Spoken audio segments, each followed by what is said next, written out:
So, ito yung iba, natanggalan ko na ng dulo. Ayan. Guys, pag may mga, halimbawa, may mga nakaano kayong gulay sa ref nyo, wag kayong basta-basta nagtatapon. Pwede nyo yan gawan ng paraan. Ako ganyan ang ginagawa ko eh. Hindi para hindi masayang. Kasi kung hindi nyo rin naman alam, pag sa mga palengke or yung mga nabibili yung mga mix na gulay, yan din naman ang ginagawa nila. So kayo at least alam nyo kapag sa inyo yung galing, pag nasa ref niya naka-stock, tapos ganyan na yung mga nangyari, ganyan, pwede nyo yung gawa ng paraan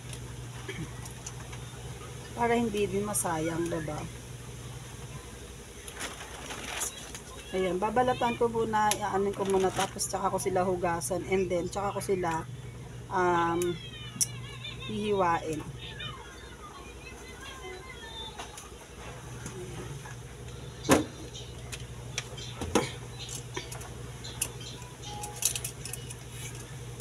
Ayan o, pwede pa siya.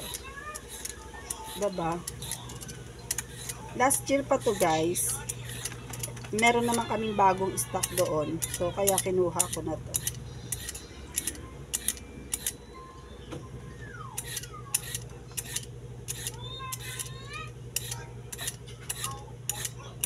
Yung mga mamimili naman sa amin, nagtatanong naman kung meron kaming carrots, bell pepper, kahit hindi yan naka-display.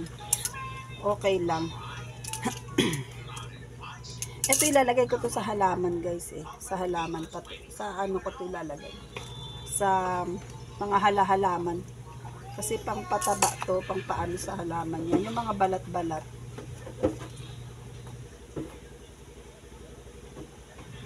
Ayan. Wait lang. Ano ko lang to babalatan ko.